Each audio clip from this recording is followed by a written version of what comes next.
In my videos, we spend an inordinate amount of time talking about how to get into these SaaS agreements and ERP-related projects and negotiating them. But what we don't talk about is how do you get out of them? What I want to talk about today is the difference between terminating a contract for convenience and terminating a contract for cause. My name is Marcus Harris. I'm a software and technology lawyer. For the past 20 years, I've devoted my practice to drafting and negotiating technology-related contracts and litigating ERP project failures in courts and arbitration tribunals across the country. What is the difference between terminating an ERP contract for breach and terminating an ERP contract for convenience? That's what I want to talk about today. So I think the first thing that's imperative is that you have to include the ability to get out of the contract, whatever contract you're entering into, whether it's an implementation, integration contract, a software license agreement, or a SaaS agreement.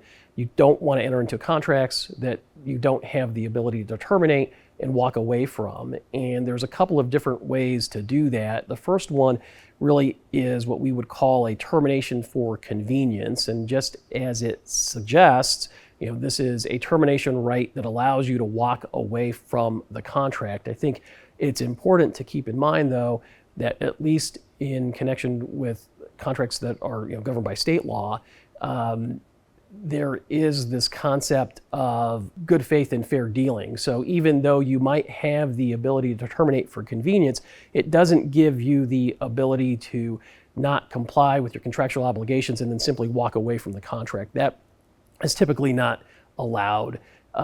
But what it does do is give you an out if the contract is no longer economically feasible, the software isn't working in the way that you expected it to, or you just need to transition to a new vendor. You've got the opportunity to do that. And I think that comes with some significant caveats. And one of those is that when you enter into a software-related agreement, usually a SaaS agreement and to some extent a license agreement, but more often a SaaS agreement, the vendor is really premising the deal on an expectation that you're going to have that software, have that right to access that software for a certain period of time, and usually that's a 3 to 5 to 7 year period. And you've got to understand that the longer that term is, the more likely that you were able to secure some sort of significant discount off the list price. And the reality is that there's going to be a price to pay. So when you terminate for convenience, what typically goes hand in hand with that is what we would call an acceleration clause. And you terminate, but then all fees due and owing for the duration of the term that it remains are going to become immediately due. So you have to keep that in mind. You also have to understand that it's not easy necessarily to just walk away from one of these contracts. You're kind of locked in, and the vendors do that on purpose. So you've got all your data, all your information in that system. You have to have some forethought as to how you're going to get your data and information out of that system. And so you have to have a backup plan ready to go if you're going to be able to utilize a termination for convenience. The other means by which you would typically terminate one of these agreements is a termination for cause.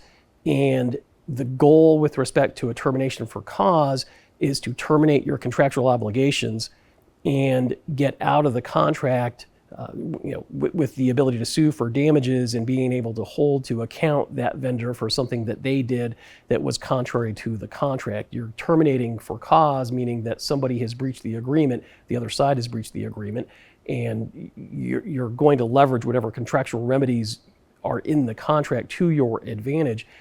And you've got to understand when you do that, that typically vendors will put in a process associated with the termination. So what you're going to see is there's going to be a notice provision, typically a 30-day notice of termination. There's going to be a cure period, which is usually keyed to a 30-day period.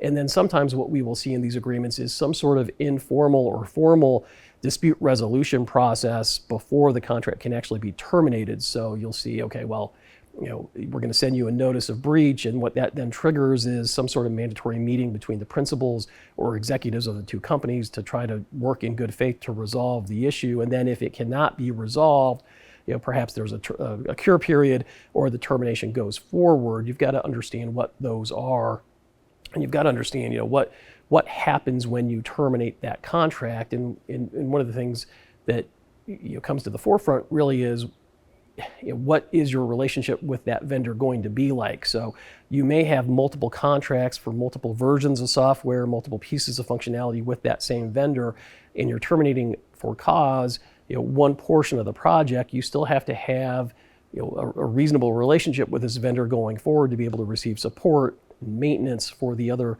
portions of the functionality that you actually still are using. So you've got to keep that in mind. And then again, you want to make sure that there's some sort of transition assistance that is negotiated alongside any kind of termination, whether it's a termination for convenience or it's a termination for cause.